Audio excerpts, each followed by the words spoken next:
the UK Psych Health and Safety and ISO 45003 podcast. Hi, and welcome to another episode of the UK Psych Health and Safety podcast. My name is Sheila, your regular host for the show, and with me, as usual, is Peter Kelly from the UK HSE. And today I've got a guest co-host with me, which is my business partner and friend, partner in crime and partner in life. Not really, those think so, and Robinson. And joining us today is a good friend of Anne and her husband Carl, Richie Barker. Now Richie's an English former professional footballer, and he's currently the assistant manager at the EFL League One club, Rotherham United. And as I said before, he's previously worked with Anne's husband Carl when they were both together at the MK Dons Football Club. Now, Rich is here today for a special podcast that we're doing around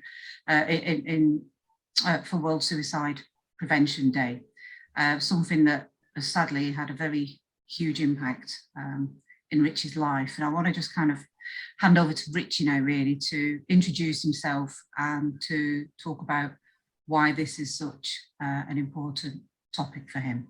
Okay, so hi Richie, and welcome. Hello. To the podcast. Thanks, Sheila. Thank you. So thanks for having me on. And obviously, when Anne approached me and asked me to come on, it was something that was very special to me in terms of prevention. Because if you were to have this conversation with me 2 years ago, I'd have probably said, "It's not for me. It doesn't really affect me. It won't have an effect on me." And I just don't really need to have a conversation about it. However, New Year's Day 2020, I don't mind admitting, probably really my life changed forever by the fact that learning that my brother had taken his own life, my younger brother, and on New Year's Day. I'd been with him a few days previously on Christmas Day. I'd spoken to him a couple of days after that, so a few days just before New Year's Day, and he told me about loads of plans and that he'd bought a new car and all this sort of stuff. And then having not been able to get hold of him for a couple of days, we eventually found out what had happened. And so like I say, if you'd have said this to me 2 years ago, I just felt like it wasn't something for me. But I think what I'd like to highlight, and obviously by Anne asking me to come on, it was important for me to be able to sort of spread the word a little bit, but try and get people to go and ask for help, because it's just impossible to spot is probably, the biggest and most important thing for me. My brother was an ex-professional footballer like myself, was a professional footballer, I think, for 17, 18 years, was still working in the game as a coach like myself. Really laid back, really, people used to say to me, God, I've met your brother, he'll never die of stress, will he? He was just really laid back and happy-go-lucky.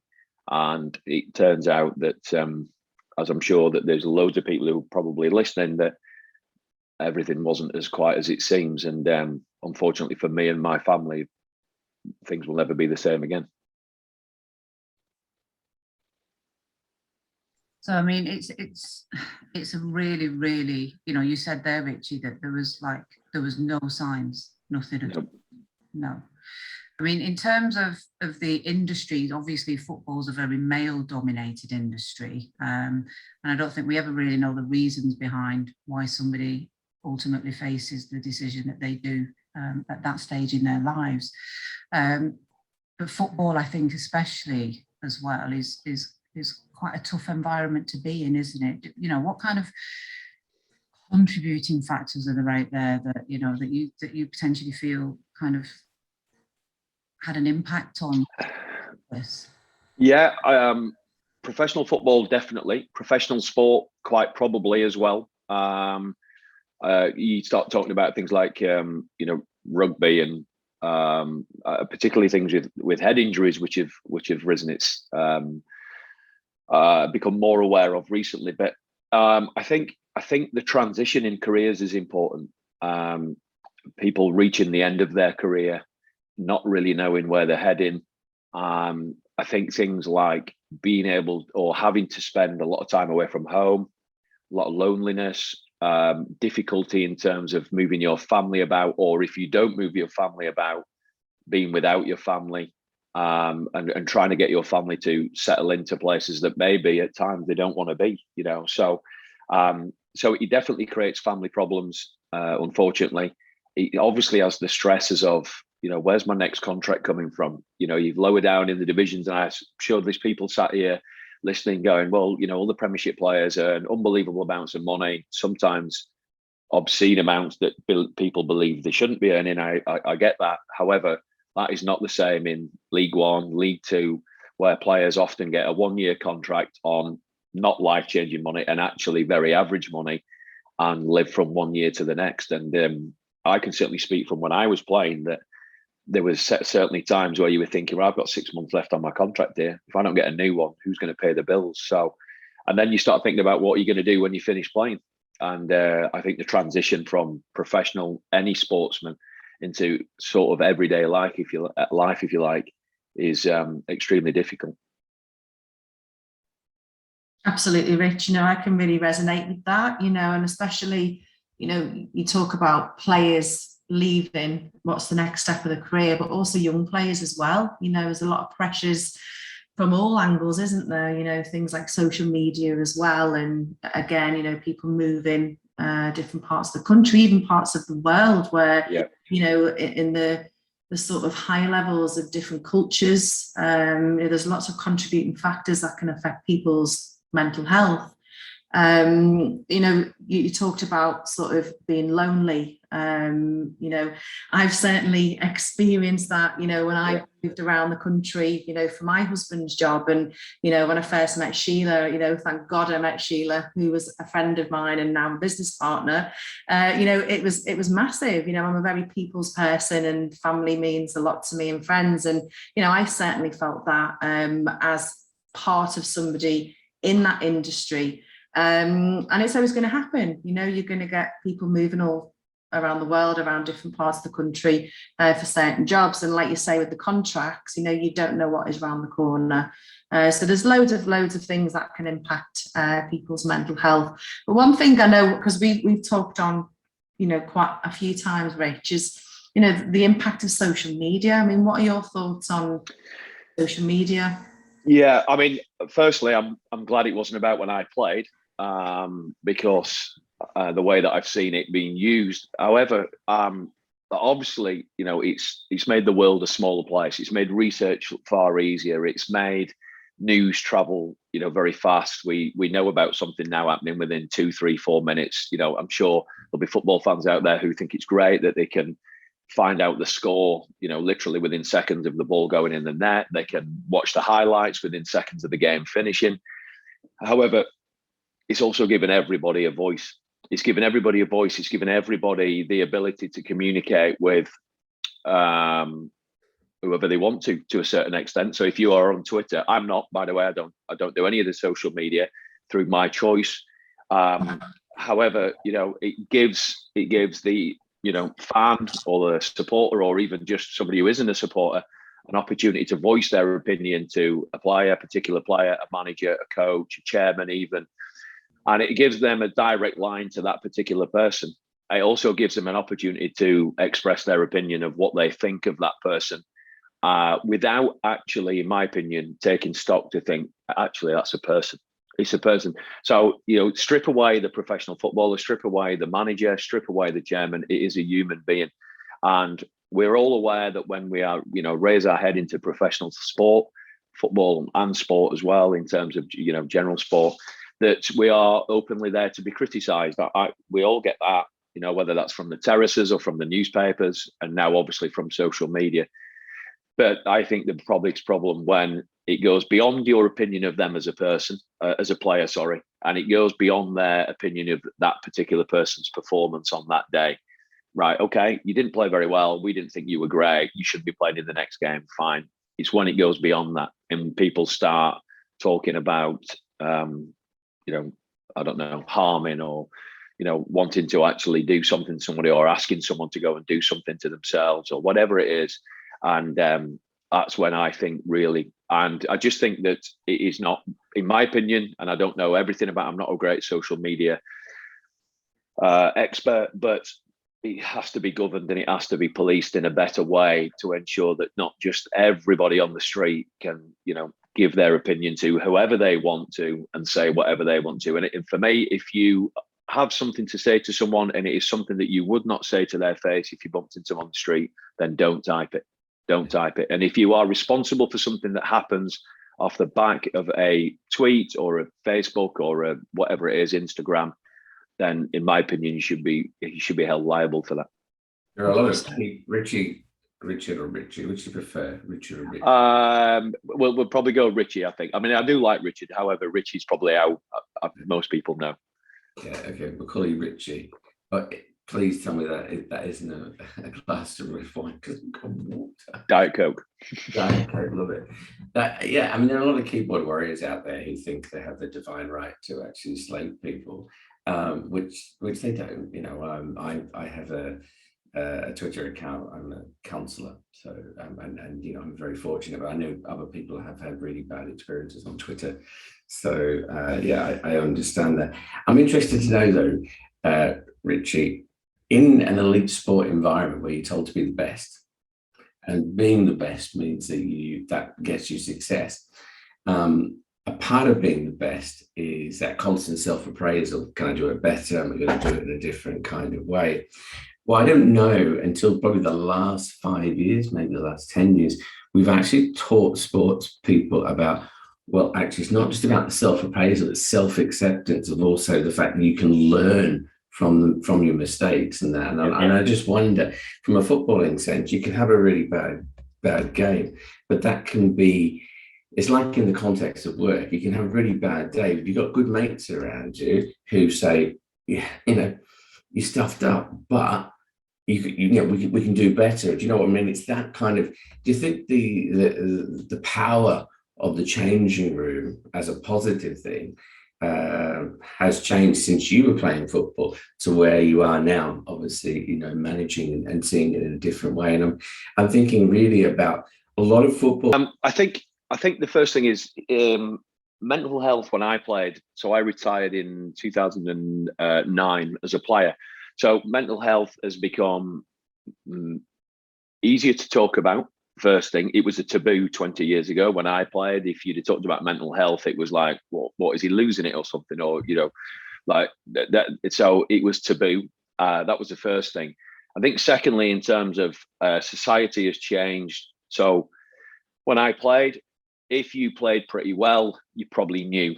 Your mates probably knew, and you probably got picked next week. Whereas now it's easy for the players to go on their phone, look at their Twitter account, and look at, actually, if I had 500 people telling me I was amazing today, but only 200 people telling me I wasn't amazing, well, I'll go with the majority. 500 people thought I was amazing, so actually I must have played pretty well then. So I think it's taken away that we talk about, the sort of self-appraisal of like knowing, did I play pretty well? And if I didn't play pretty well, what do I need to do about it? Well, actually, I think now society has led to through social media now, unfortunately, has led to actually, I'll take on board everyone else's opinion of whether I played well or not. And actually, if I don't get in the team the following week, I can convince myself that I played pretty well because everyone else said that I did on my Twitter account, because I had 500 people telling me I did really well and, my goal was great or whatever it was. So we didn't have that. There was no social media. There may have been the odd phone in on your local radio, but that was pretty much it. And you pretty much found out if you played well by either what your mate said on Monday morning or whether the manager picked you again. And I think, unfortunately, we maybe moved into now where people are looking for or craving some kind of praise and notoriety in terms of, look, it's whoever's got the most Twitter followers, whoever's got the most praise, whoever's got the most likes or whatever it is. And actually, if I go home and I've had some really positive messages, that makes me feel good. Yeah, I mean, there's some evidence that Instagram uses, if they don't get a certain chronological age, they don't get more than 250 likes, they take it down. Listen, I've run an Instagram account for 10 years, and I don't think I've got 250 likes in 10 years, let alone on one photograph. And yet, what I've noticed over the last 10 years in my sort of involvement in work and also in sport, because I have responsibility for sport here, is an openness and a willingness to talk. And yet, at the same time, there's this reluctance to say, if I show this side of me, it's a weakness, yeah. And I'm, it's really because your work-life balance is odd, isn't it? In the terms of you go, you train, you play the game, you go, you train, and that. But actually, there's you live, breathe for 2. Is it 2 days before the team will meet up and go and be in a hotel if they're away match? Yeah, we could be in a hotel for a couple of days. Yeah. So there's that high level of intensity with your mates, and I'd be interested now when you were doing playing football, would mental health come up in conversation around the dinner table or the swimming pool and the jacuzzi, or No, absolutely not. I mean, in fairness, I have to say and be open and admit that probably 20 years ago, I never even heard of the word mental health. It was never even mentioned. It was. You would probably hear of someone that you knew that was retiring from playing, and they just, it sounds awful, and I apologise but if somebody was really struggling, the rumor would go around like he's lost the plot. Him, or like if you heard since he packed in playing, he's losing it, and it was like, oh wow, that was taboo, because it was like, come on, pull yourself together. That was it. Look, you're a man, you're playing a man's game. Like, pull yourself together. That's what you were expected to do. And I struggled a little bit when I first packed in playing, and I struggled a little bit during times when I was playing. But it was a matter of like, look, you got labelled mentally weak. Look, he's mentally weak. Just and the word gets around. He's mentally weak. Don't sign him. Or he's mentally weak. He's finished. And that was it. And then what you couldn't do, you couldn't admit to a weakness, because if you admitted to a weakness, all of a sudden, nobody wanted to touch you. And then you got Naomi Osaka, who's the #1 world tennis player, saying, I'm not mentally there. And actually having the strength and the confidence to say, I'm not going to play this game because I'm not in that position. Yeah, I thought she did excellent. And the gymnast as well, obviously, during the Olympics. But I think, and I listened to an article a couple of weeks ago about the tennis player, and saying that, like, this was an 18-year-old girl who travels around the world playing tennis. Is probably quite a lonely place to be, with a massive expectation, who constantly gets thrown into a press conference with, I don't know, 40 or 50 middle-aged men. Well, an 18-year-old is getting quizzed, an 18-year-old girl is getting quizzed, and people can say all they like that, well, she's world #1 tennis player, she has to just get on with it. But she doesn't have to just get on with it at all. It's a really lonely place, and probably spends a lot of time by herself. A lot of time, thinking about the game that she's just played, and then she has 40 men, 45, middle-aged men trying to trip her up because they want a headline going, "Yeah, get up out there." So I asked her this question, and this is how she replied to it. That shows a lot of strength for her, though, doesn't it, Rick? That she's actually said, "No, absolutely, I'm going to not do this." And I think, we are moving in the right direction. Still a long way to go. But just going back to sort of your experience, Rich, with you and your family, you talk about, I know because you're at Rotherham, and know your family, are quite far away. How does that impact you? Does it come up in conversations, or do you think any of these factors we're talking about may have, been tough for Chris, at certain times of maybe, I don't know, sort of. Yeah, I think so. I think I think spending a lot of time by yourself probably had an effect. He'd retired from playing about 2 years before.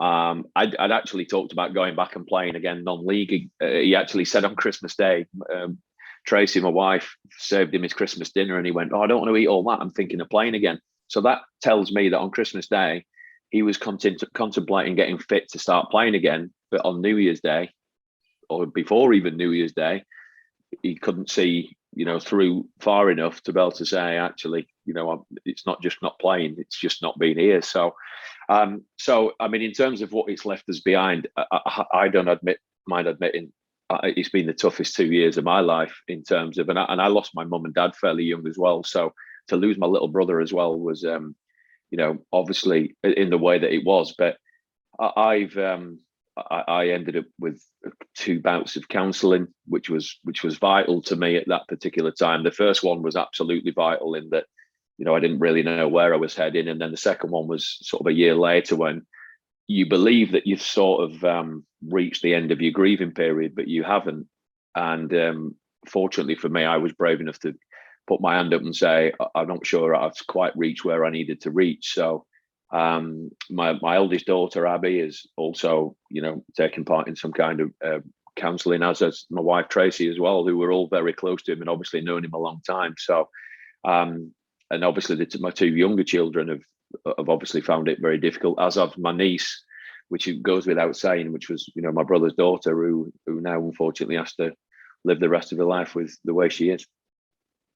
Yeah, I mean, it's there's so many terminologies, but when people die from suicide, the impact is huge. It's like in the context of work, when someone dies at work, it isn't just the person that's dying. It's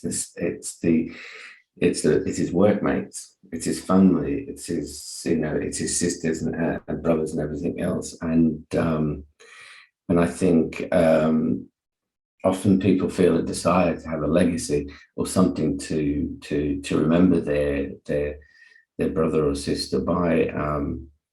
And I know, obviously, if you look across football, there have been other footballers that have committed suicide shortly after retirement, or some who are actually in there. And I'm just wondering if it's something that the FA have got, continue to be involved in. I know the English, the league that you're in, not the Premier League, the EFL.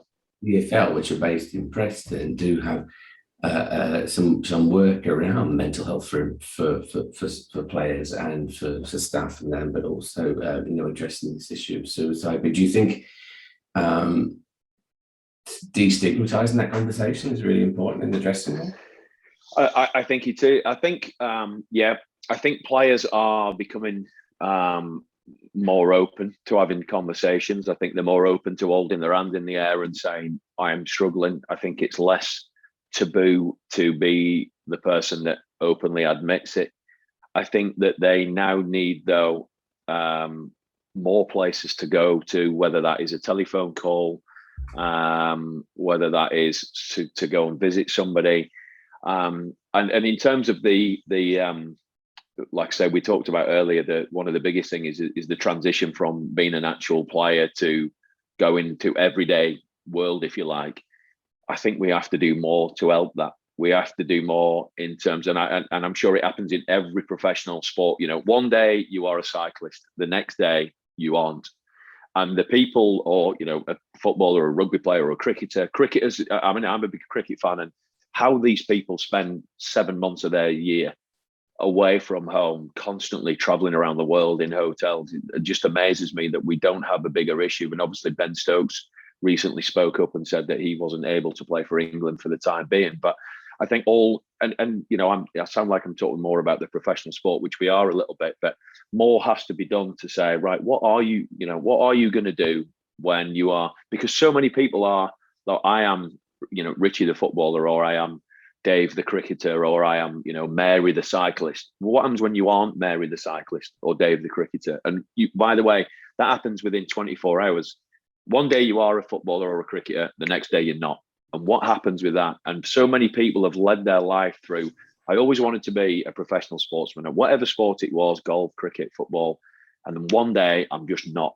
And how do you handle that? And who is it that's, and I'm talking about how do you handle that? But also the bigger picture of, is it, how are you going to pay your bills?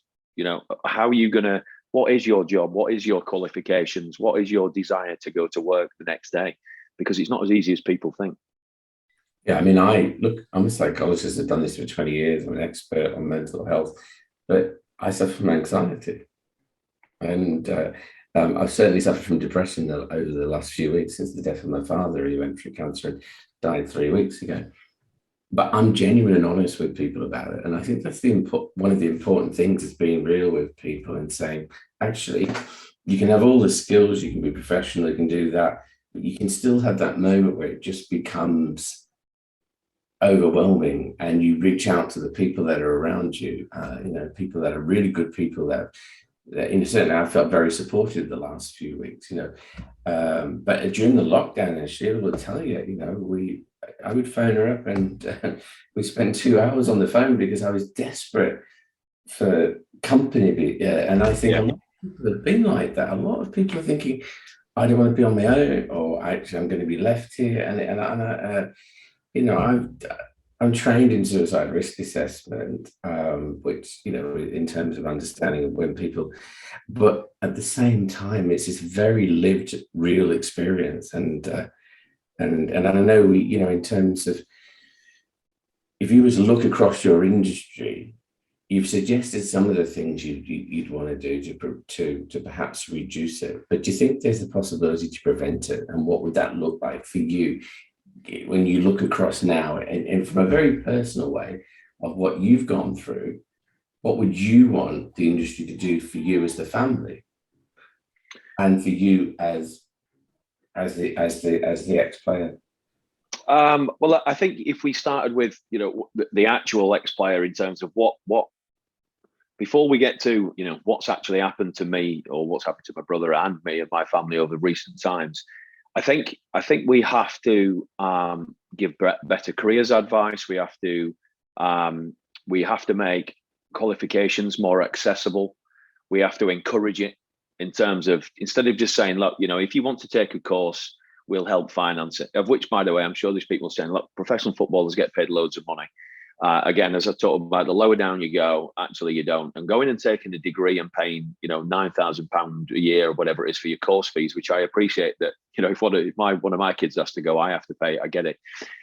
However, when you are living one year by next, and you're thinking, well, I'd love to take a degree, but it's either that or pay the bills, or the PFA, the football world is awash with money, but unfortunately, we still have hundreds of professional footballers every year who get to the end of their career. And by the way, sometimes that's not through their choice. That can be a career-ending injury that at 22, 23, 24, where these lads were, it's all they've wanted to do. And then they sit in front of a surgeon one day and the surgeon says, look, mate, you aren't playing again. Like, that's even worse, because they've never quite lived their dreams. But, some of these lads then come out and go, look, that's all I've known since I was 10. So actually, I haven't really got many qualifications. How can you help me with qualifications or careers advice, in terms of, I don't know, there's a career out there for me maybe that I don't even know exists. But, let's get some career advice into these people. Let's get them qualified, in terms of encourage them and help them go to college, and whether that's getting college, tutors to go and visit the clubs or not, I'm not so sure. But the whole football world is awash with money, as is professional sport to a certain extent. So let's do whatever we can to ensure that these people that entertain us on a Saturday afternoon have a little bit more of a stable life when that finishes. I think it's a conversation that Anne and I have had in the past, when when you're talking and you picked up on around some of these kids and some of these people that are coming into professional football. As I say, some majority have been in the football system, if you will, from a very, very, very young age. So they've lived, breathed, and been consumed by this. And as you say, Richie, to be suddenly cast aside. So, Anne and I have discussed this in the past about how, is the education through the academy, pathways throughout the academy. We work and we talk with other people that look at offering career pathways to help academy players that have been released get into, different work environments that have that support. And, I think one of the things that Anne and I have discussed that's potentially missing from the industry is that consistency, and it almost kind of being a curriculum piece through the football academy on how you manage these transitions and what other career options are open to you. I mean, what are your thoughts about that? Well, I totally agree. Unfortunately, the academies now are taking children on at 5 and 6 years of age, which means that they are sold the dream that you're going to be a professional footballer at 5 or 6. Unfortunately, that means then that they have to then be taken out of school a little bit through the sort of 12, 13, 14, really informative, important years through GCSEs. Then they leave school at 16. And there's a statistic out there that, so the apprentices who are 16 to 18 years of age, pretty much give or take every football club in the country's got one. So these 92 youth systems, And each club probably take on 10 apprentices a year. So you're talking about, 920 kids leave school every year to try and be a professional footballer.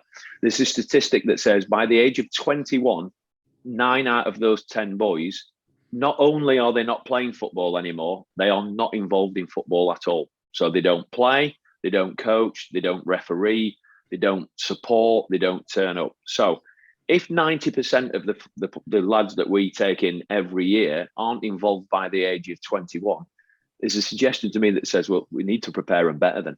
We need to prepare them better. So why, when they become professional footballers at 18, and we've had this discussion at our club, unfortunately, we probably don't have the resources to do it, but so they stop education at 18. So when there was apprentices 16 to 18, they go and do their MVQ and their BTEC, right, great. But then they become pros at 18 and then just, that's it, stop learning. Well, why is it not mandatory up till the age of 21 that you have to continue? Because they've got so much spare time.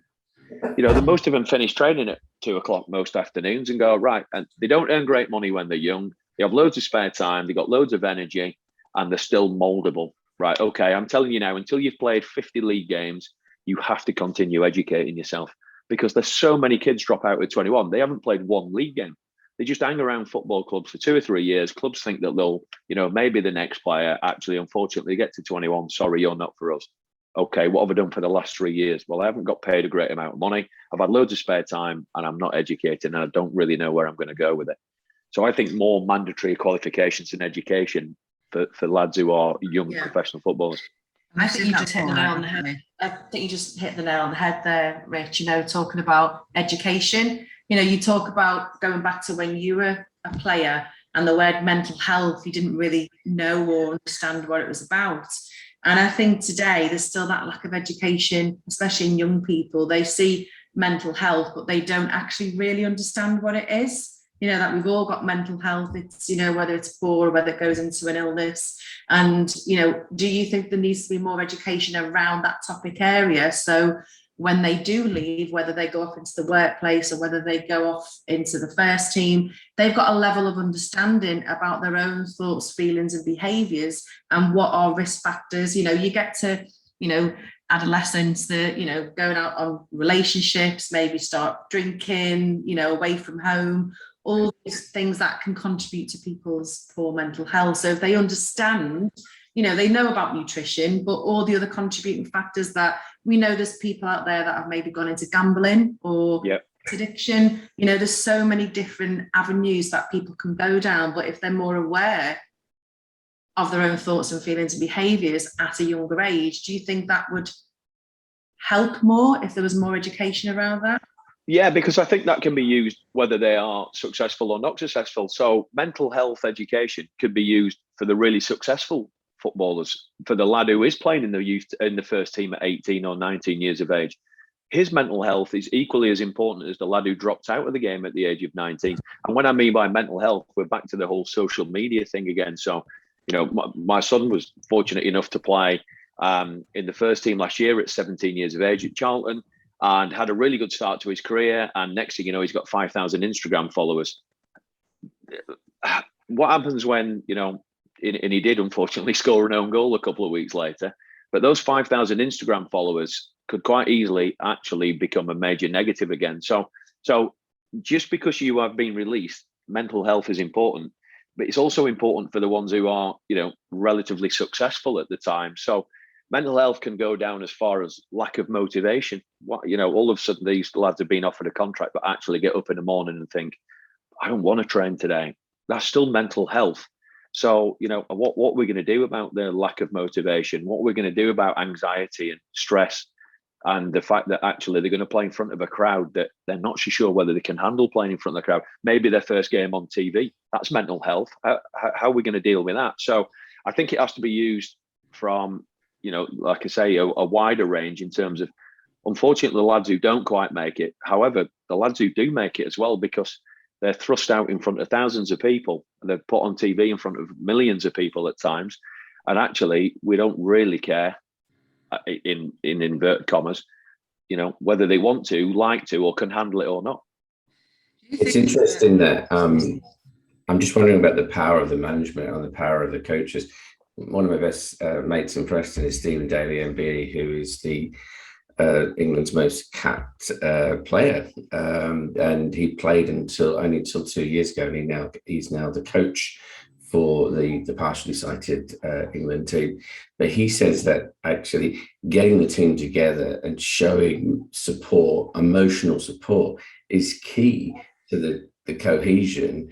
And he feels that he, as a leader, has to display that, you know what I mean? And I'm just wondering to what degree did you feel that you have a responsibility there, or your coaches have a responsibility to make talking about mental health just quite normal? Yeah, we do, but I think that it starts before that, really, which is actually, firstly, I think us as a group of staff, we have to treat footballers as people first.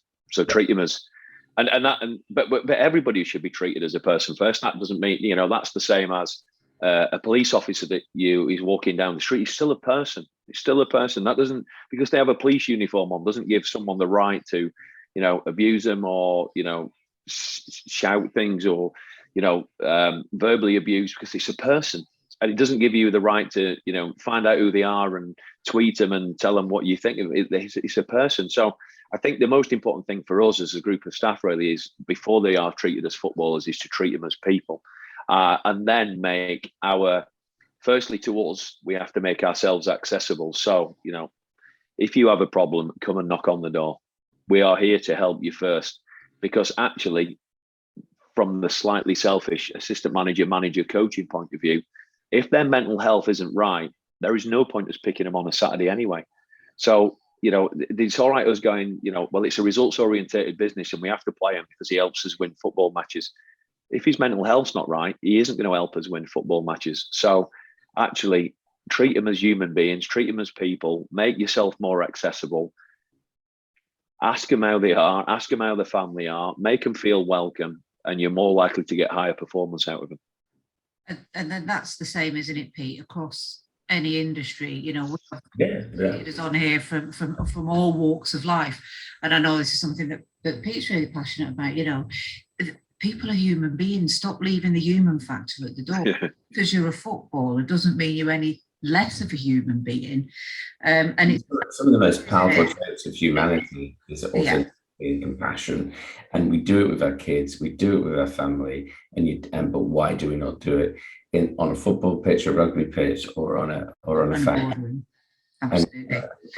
And I think you know, I won't. I'm 54, got to work till 67, but I won't stop my message, which is look after your people and they'll look after you. It's a really quite a simple message, but at the same time, that means about not just simply doing nice things. It's about having conversations with them, isn't it? Like, you know, like you said, Richie, there, when you need to know what's happening in your player's life, what's going on mentally, physically, to get to the next level.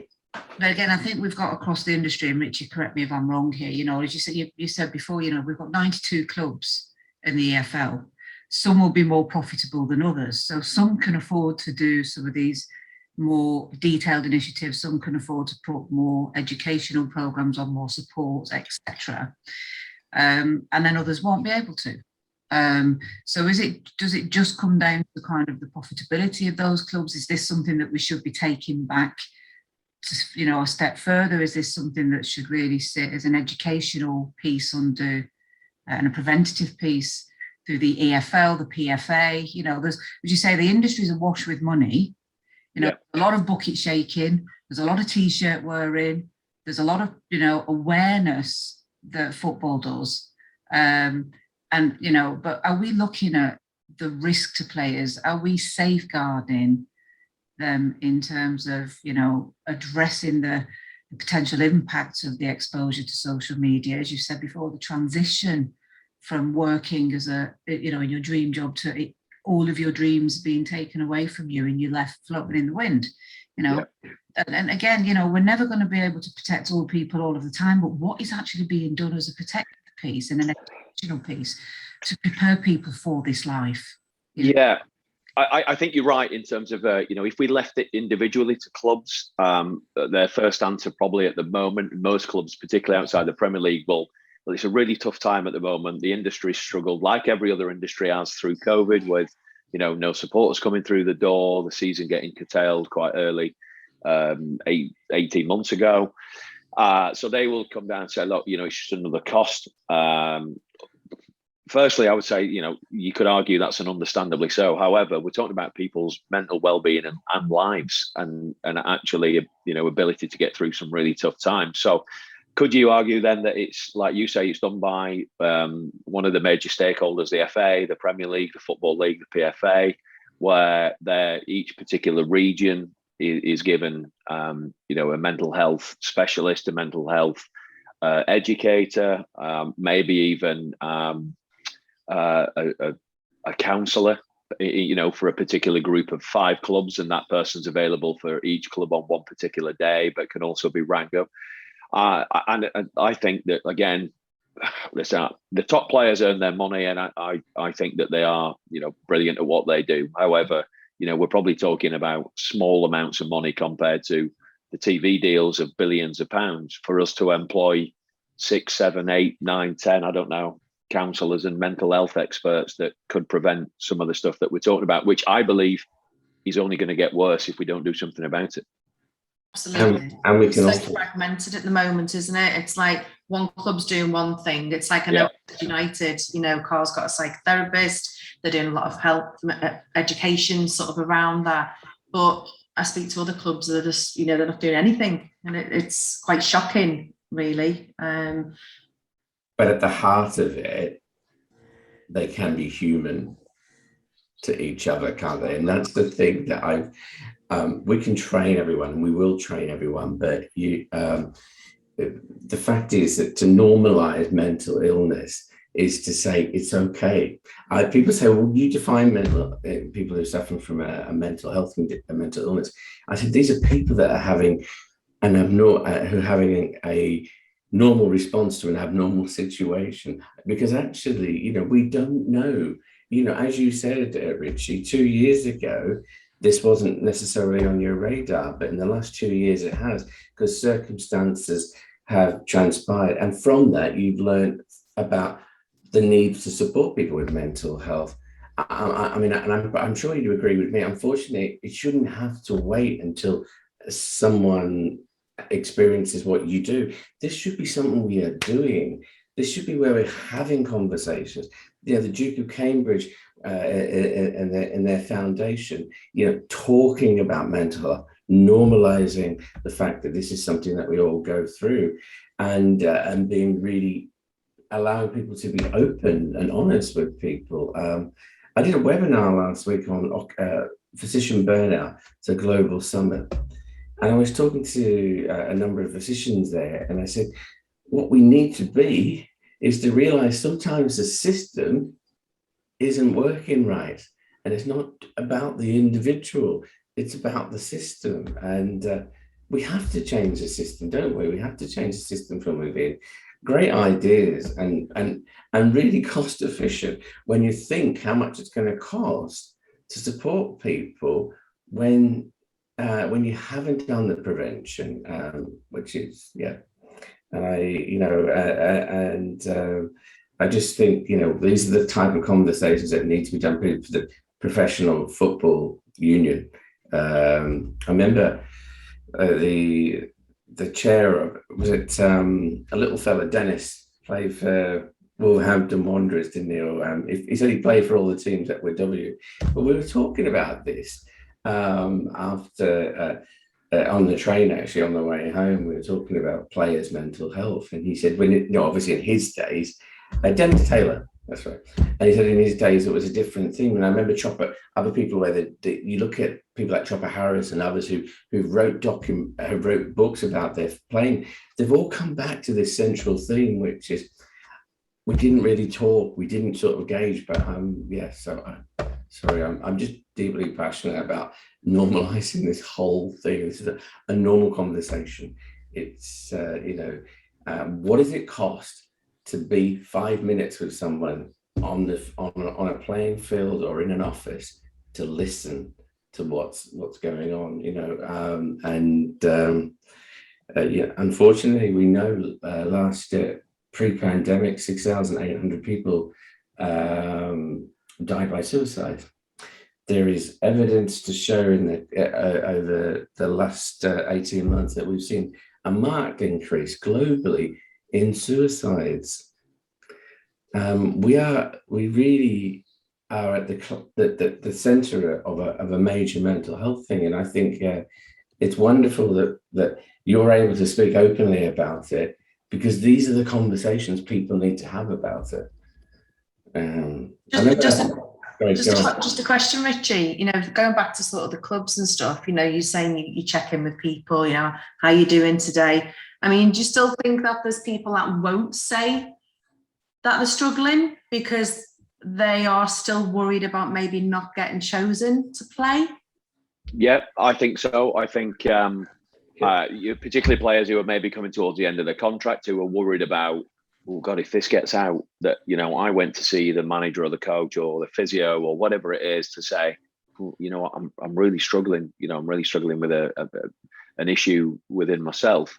I think that people are genuinely thinking, well, this is going to get out. This is going to get out to my next employers, who are then going to go, oh, you know what, we can't be taking him. What happens if, you know, he just can't handle, you know, the next step of his career, or moving away, or, you know, traveling away from his family, you know, just what happens. And I think, unfortunately, it's just one of those things where people eventually hold it in, keep it to themselves. And maybe that's why that when they get to the end of it, it's like something that's built up. And actually in the end, it just explodes, because they've had 10, 11, 12, 13 years of sort of keeping it within themselves. And then they get to the end of the career and it just goes bang, you know, I can't hold it in any longer. And I don't have to hold it in any longer, because I'm not worried about what the next employee is going to say. You know, next employer, sorry, is going to say, because actually my career is finished. So bang, it all comes out, and it's been building up for so long. So, Richie, we're kind of coming towards the end of kind of this podcast session. I just have a couple of questions for you. I mean, obviously, Chris was really, really struggling. And if you could give a piece of advice to somebody that found themselves in a similar situation, what would that be? Because Chris wasn't alone in the way he's feeling in this. No. That we know that from the numbers around suicide. You know, what would be your advice to the people listening to this podcast, to the men that are struggling to speak out and ask for help and support? I think, and the obvious one, but the hardest one, is to speak out and pick up the phone to anybody. It could be, literally could be anybody. It doesn't have to be your brother if you are embarrassed to have that conversation with your brother. It doesn't have to be, it could be a next door neighbor. It could, you know, I'm sure people will probably say, like, I can't go to the doctors with it, or whatever it is. But you have to pick up the phone. You have to go and knock on somebody's door. And it might just be that it's from what, you know, I've heard from a counsellor.